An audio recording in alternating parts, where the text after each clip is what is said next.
Good morning, everybody. I hope you were in the path of totality yesterday. Today is Tuesday, April 9th, 2024. Well, that was impressive. That was just very impressive. Not only did we see a total solar eclipse, which was spectacular, there are numerous planets in line with the eclipse, as well as, if you guys saw, there's a picture going around of a solar flare popping out of the bottom of the sun. They're calling it a solar prominence because, they want to be fancy, and that's what it is. This jet of plasma being swirled around by its magnetic field. But let's just call it a solar flare for the sake of it. Anyway, long story short, that was cool. That was so cool. And we're not going to see another total solar eclipse pass through the United States until 2044. That's quite some time to wait. So I hope that you had the opportunity to see the total solar eclipse. Now let's finally get into some crypto news because we have a lot of stuff to catch up on. First things first, a New York judge has determined that Terraform Labs founder, Kwon, is liable for civil fraud charges. They're siding with the United States Securities and Exchange Commission's assessment. Kwon misled investors about the stability of their stablecoin, Terra USD, which is the understatement of the century. He also made other unsubstantiated claims. The failure of Terra USD led to a $40 billion loss and what people say was the catalyst of the crash into the 2022 bear market. We also have an update on the Binance executive being held in Nigeria. So over the weekend, the Binance senior executive has been incarcerated in a jail managed by Nigeria's anti-corruption agency following a 5-week detention in a government guest house. So remember, he was in a government guest house, and I don't know what a guest house is in Nigeria, but he was in a guest house, which seems kind of comfy, and now he is in a jail cell. This transfer was made to prevent Gambaryan, who is the executive that is still being held in Nigeria. Remember, Nadeem Anjarwalla, he escaped custody, and so they don't want Gambaryan to escape from custody. They want him to face the charges. Gambaryan will be held in the basement of the Economic Financial Crimes Commission's head office. The facility's 4-person cells have camp beds, many without sheets. However, they're saying that some comforts have been made for him. They said that he has been given fresh sheets and as well as a shower stall that is supposed to be communal, but it's all for himself. Binance was not saying much about this over the weekend. However, there was a spokesperson that did contact DL News this past Friday and asked that Gambaryan be identified as an employee at the crypto exchange rather than his formal title, senior executive, which is interesting. I'm wondering why they're making that request. He's an employee. He's not an executive. I feel like this is a legal maneuvering, and I don't know if it's going to hurt or help the guy in custody, the former executive / employee. But here's what I'm hearing, and I don't know what the consequence of this is. By saying employee, you change the position of this person, and a senior executive might have more weight. And so maybe this is going to benefit him because they've been always saying that he had no decision-making power. And now by saying, hey, call him an employee, he was just an employee, maybe he's just saying, like, you got the wrong guy. By prosecuting him, you're basically saying, like, this person's responsible for something he had no power or control over. That's kind of what I'm hearing, but it also could be nefarious. I don't know. We'll see how this plays out. Well, yesterday, Tigran, he pled not guilty to money laundering charges at a high court. And remember, he's charged by Nigeria's Federal Inland Revenue Service. He's accused of tax evasion, and the Economic Financial Crimes Commission is accusing him of money laundering. They also are saying that he used the crypto exchange to unlawfully negotiate foreign exchange rates in Nigeria. And now remember, Binance has been continuously saying that he has no decision-making power. However, the justice that's ruling in this case argued that Gambaryan and Anjarwalla had in the past engaged with officials in the country regarding the crypto exchange's operations, and therefore could pass as a representative of the firm.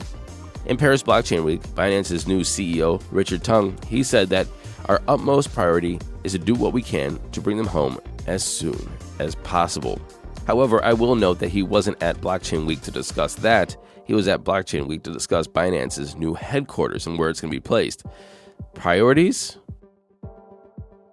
This is one of my favorite cases in the past couple years, honestly. The United States is the beginning of a fraud trial on Avi Eisenberg, who stole $116 million from Mango Markets through an exploit.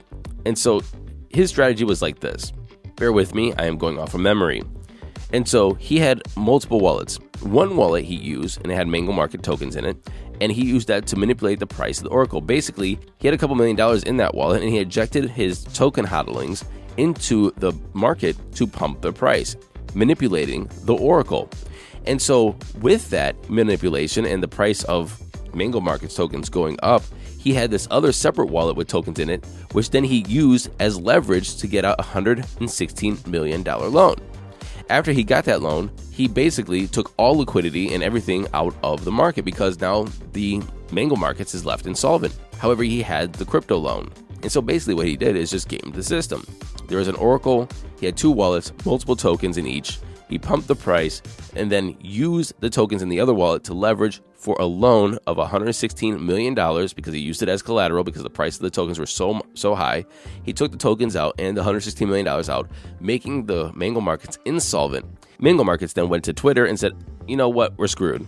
He then said, okay, we'll work out a deal and gave $67 million back, basically saying that Mango Markets won't charge him. Don't quote me on this part though, but I think the DOJ was like, yeah, I don't care what you guys said or what kind of agreement you guys had. We're going to charge him anyway. And so he was arrested in December of 2022. And he was charged with wire fraud. If convicted, he faces up to 20 years in prison. Hong Kong subsidiaries of multiple China-based asset management firms have submitted applications in Hong Kong and explored ways to offer spot Bitcoin ETFs in Hong Kong. Said Hong Kong a lot there, didn't I? Those two asset management firms are Harvest Fund and Southern Fund. They both manage somewhere around $200 billion. Crypto investors in Hong Kong have been waiting a long time, months for Bitcoin spot ETFs. Because last year, the Hong Kong Monetary Authority and Security and Futures Commission said that they would start accepting applications for the crypto-based ETFs. However, the applications flow in, but the ETF approvals are not flowing out. You guys remember Bored and Hungry? A couple years ago, a fast food restaurant opened in Los Angeles based off of Bored Ape. They're using their Bored Ape as branding for a new fast food restaurant making burgers. It was called Bored and Hungry. Lines out the door when it opened. Well, after 2 years, they're closing its doors. But it's not because the business was successful. It's because they just don't want to have that location anymore. Apparently, they're killing it. They have 4 locations altogether, 3 in the Philippines, in the capital of Manila, 3 in the Philippines, in the capital of Manila, and 1 in Seoul, South Korea. And the owners are based in Austin. And so they're like, hey, we have to go to do this in Asia. We have to go to Los Angeles. We're in Austin. We just don't want to do this anymore, so we have to figure this out. They're closing the location, they're taking their branding, Bored and Hungry, and then they're going to find a new location in the United States. And they also might be expanding in Asia. And finally, look, we're going to get into Bitcoin price in a minute, but I'm still going to stick to my guns to say that we're going to go sideways until the halving, then we're going to have a big pullback, and then we're going to explode around June or July. And people are wondering why it's not happening now, or they're saying it's going to happen now, and I don't think it's going to happen now. Why is it not going to happen now? Why are we not just going to go up only? It's because taxes are due, the halving's coming up, and we still have Grayscale selling Bitcoin, which is Bitcoin outflows. So look, last week we did have around $650 million enter the market, which means there's about $14 billion of inflows into our spot Bitcoin ETF. However, coming to this week, yesterday, we had around $224 million of net outflows. Total outflows were around $303 million. And the reason why it wasn't so bad of 303 and it's actually only 224 million outflows is because we had Bitwise $40 million of inflows and BlackRock's iShare Bitcoin Trust with $21 million of net inflows. Grayscale is going to be selling until July, they think. And so you're going to have that downward pressure. You have the halving coming up and people are still trying to pay their taxes. And so what else do we want here? Look, it's not going to happen the way that you think it's going to happen. I think we're going to go sideways for longer than we think. We're going to have a bit of a pullback. Sentiment's going to drop a little bit until we explode. And then everybody's going to be like, damn, I should have BTFD'd. My prediction, now I could be totally wrong when I take a look at these crypto prices. Here comes the money. Here we go. Money talk. And the time is 9:12 a.m. Eastern Standard Time. Fear of greed is at 79. We're greedy, almost extremely greedy. Bitcoin sitting at $70,585, down 2% in 24, up 8.5 in 7.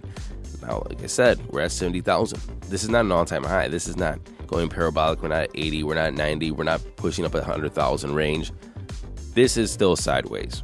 Ethereum's at $3,618, down 1%, up 10.2 in 7. Tethers number 3, Binance is at 582, down 1.7. And Solana's number 5 at 175, down 3%. Again, BTFD, not financial advice. Running off the top 10, we have XRP, USDC, Dogecoin. Toncoin is up 13.3% in 24 hours, 35% in 7. It's at 666. And Cardano's number 10. The total market cap's at 2.66 trillion, down 1.25. We have a Bitcoin dominance of 52.4 and an ETH dominance of 16.4. And that was our show today. I'll be back tomorrow. And until then, happy hodling, everyone.